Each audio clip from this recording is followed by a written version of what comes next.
Peace again.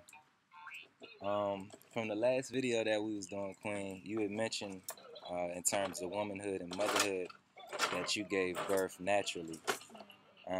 As a man, when I first heard that, I was like, okay, birth natural in the pool.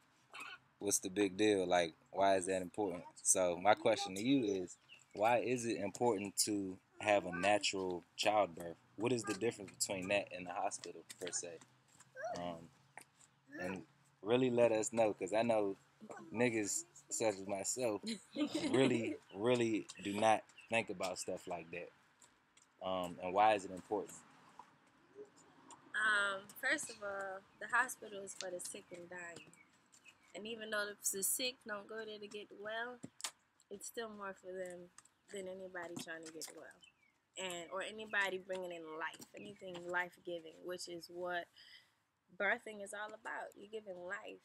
And you shouldn't be in an environment that is spewing with death, spewing with sickness, spewing with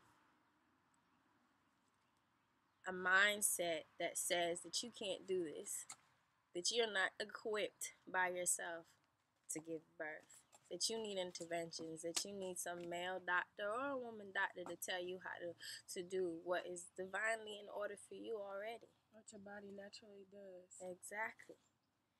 You're having a natural birth is just what it is in those words. It's natural.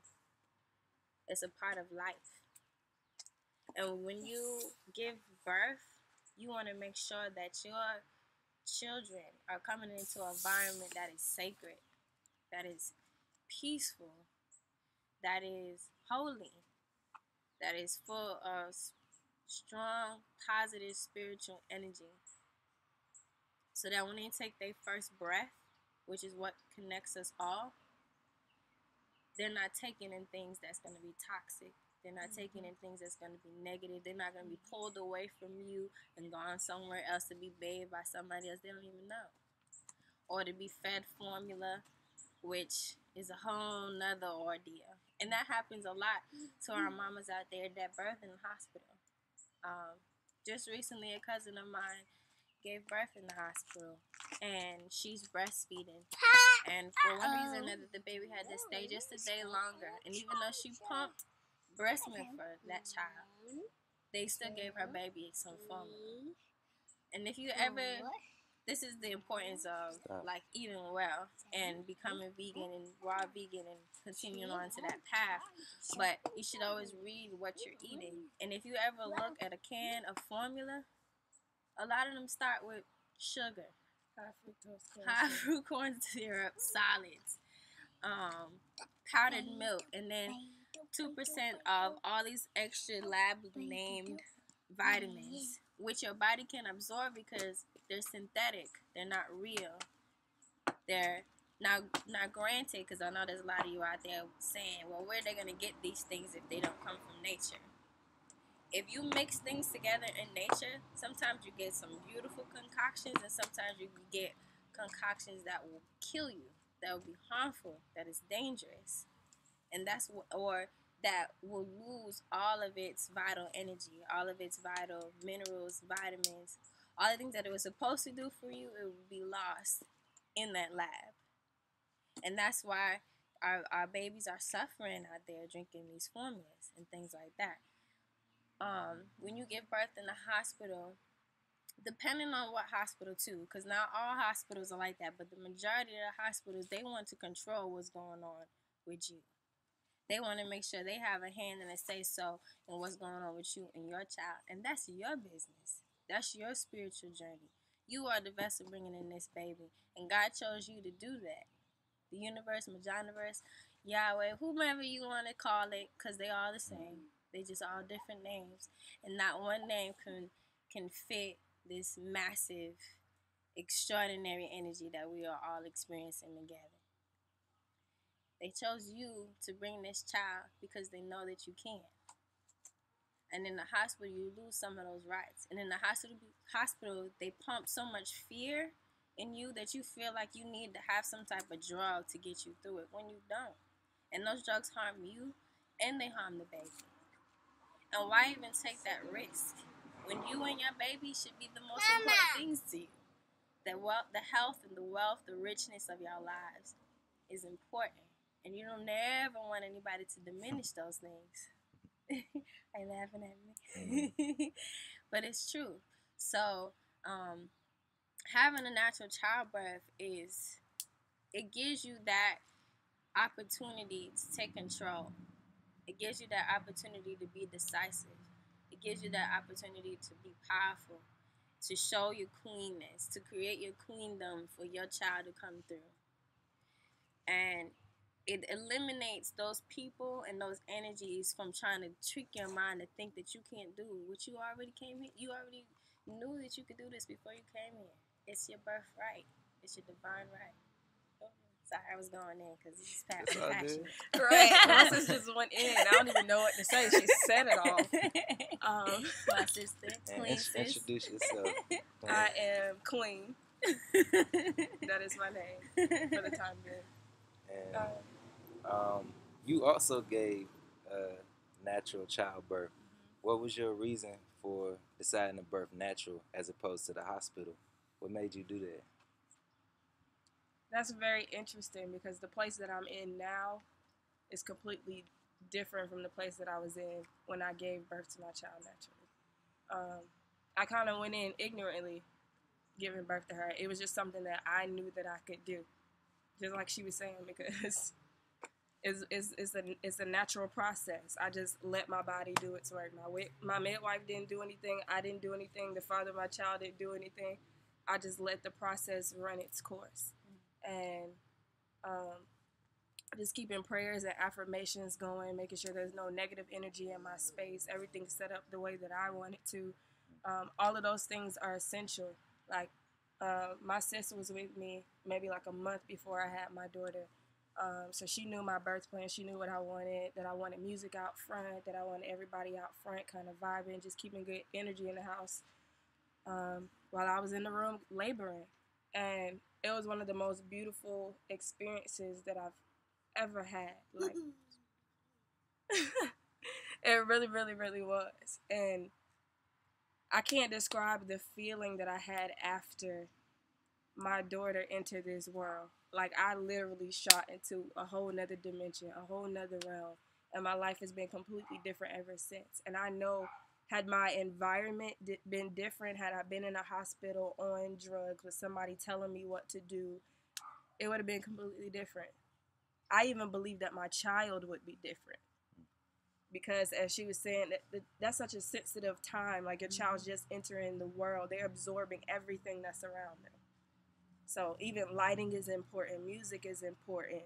Candles, incense, whatever, you know. Whatever is spiritual and sacred to you should be in your space at that time, because it's such a sensitive and precious and beautiful moment.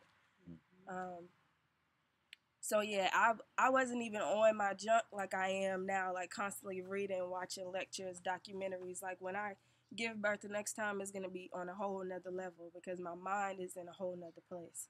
So I wasn't even trying to attain all that type of information about why I should give birth. I just knew I was supposed to. And before I was pregnant, I did not like hospitals. They always made me I felt ill when I walked in there. Like, energy is terrible. Like, it's not a building of wellness. Nobody's coming there to get well. Like, nobody's coming there to get well, to get healed. If anything, you just finding a quick remedy to stop whatever is going on, whether it be pain medication so you can't feel what your body is trying to tell you. Yeah, so I never really liked hospitals. I couldn't see myself having my child in there, and it was really just as simple as that for me. And also, my sister gave birth to her daughter, Nasiri, about 10 months before I gave birth to my daughter. So, you know, her story was also inspiration, also ammo, and it let me know that I could do it as well. I wasn't there for her birth because she had her daughter on Christmas Eve. Everybody was gone. But yeah, that was pure ammo, and let me know that I could do it as well. So to me, it was nothing to it. I just let the process run its course, and that's exactly why I gave birth naturally, for that one reason and that one reason only, because it just makes sense. It's still recording. Mm-hmm. You want to pause it for now? I had one more question. It's really two, but it's one. What's your understanding definition of what womanhood is and what motherhood is? What is it to be a woman in these day and times? Because it's different. It's not like we can't. Everything doesn't apply to the ancient way of living because we in a new. It's a new spirit, new energy. So, what is to be a woman, and what is it to be a mother? To me, womanhood is a never-ending journey. Every time that I think that I've learned, I've finally gotten there, like, oh, I'm a woman now, it's I'm not there. It's a never-ending journey of self-discovery, enlightenment, growth. Mm-hmm. It's just a beautiful process that I'm still walking in. I'm still walking. Mm-hmm. I'm still journeying, and I'm absorbing and loving every minute of it. So I personally can't say what womanhood is. I just know that I'll forever be seeking to be the divine queen that I'm called to be. Ashe. Yeah. Have mercy.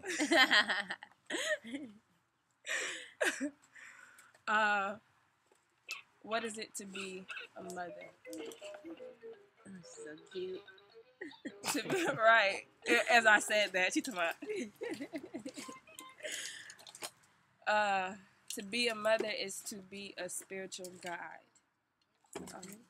I'm not here to tell my daughter who to be or where to go or how to do it. That's just my take on being a mother, being a parent. I'm literally just here to guide her. All I can do is show her my truths.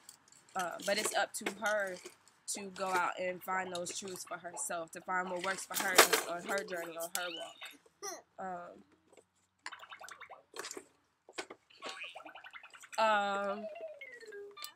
What else?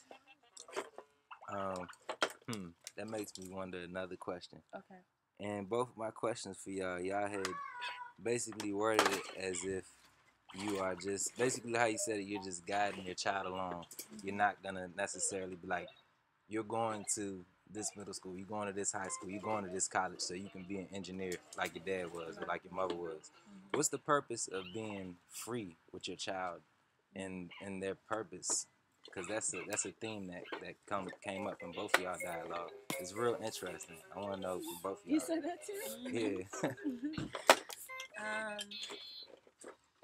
Well, first, along this journey, as my sister was saying, this ever-going, ever-evolving journey through womanhood, you start to learn and see that a lot of these constructs put you in a box. And once you get in that box, you have to find ways to get the heck up out of that box so you can find what your purpose is. And you're like searching, ever searching to figure out who you are. And if we start with our children at a young age to let them be free and find who they are younger, they wouldn't have to find themselves in that box. They wouldn't have to find themselves being confined. We each come here with a purpose. Whether you have found it or think you have talents or gifts, you do. All of us do. And by allowing our child to find those for themselves, eliminates room for them to be lost. Eliminates that room for them to feel less than they are. It gives them the opportunity to be in tuned, to listen, to hear the voices that surround them, that will guide them along the way to where they're supposed to be. When we go to all these schools and we tell our children what they got to be, they listen to us because we are such a strong vessel in their lives, But we don't understand how detrimental that can be. They have to follow their own sound of their own drum. That's what they came here for. And like, my sister and I said, we're just their spiritual guides.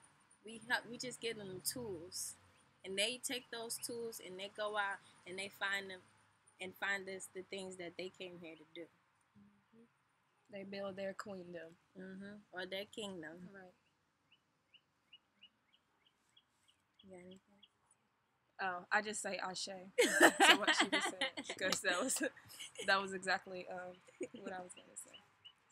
And I just want to add on with that, with your children, probably just how important it is to deal with astrology, because that's their blueprint for their destiny, So you want to know your natal chart. You want to be able to interpret your natal chart, and you want to be able to interpret your child's natal chart, so you can know what areas to apply pressure, so you can know their constitution and their temperance. How is it they learn better? What lessons do they need to learn the hard way? And which lessons they need to learn through love, because you learn through love and through pain and suffering. So it's just two poles. Mm. One thing, I know exactly why I chose to look at myself as a spiritual guide and allow my child to be more free on her journey, as opposed to telling her, like, you're going to go to this church and you're going to do that and you're going to do that. Because of the way that I grew up, and I know for so long, I was like at war. I was like at war with myself about who I was and where I was going, because I always had people telling me where I was going and what I was going to do and how I was going to do it. And now that I've evolved into this woman, I'm ever evolving, but now that I'm at this point, it's kind of like from the outside looking in, with people looking at me, it's like, dang, Brandy changed. But I didn't. I just evolved into who I wanted to be all along, but I could never be that person. I could never be this woman because I was within a box. Mm-hmm. And once I got out of the nest, I was confused about who I was, always changing my hair, always changing my makeup, always changing my clothes, like trying to figure out, like, who is Queen. And now I'm here, and now I'm comfortable in that, and now I have my daughter, so now I understand that it's essential to let your child just express themselves. Like, just because I don't like your earrings that you have on today, that does not mean that that I should tell you not to wear them, or I shouldn't tell you who God is to you and how to serve God. Those are just my beliefs and my views.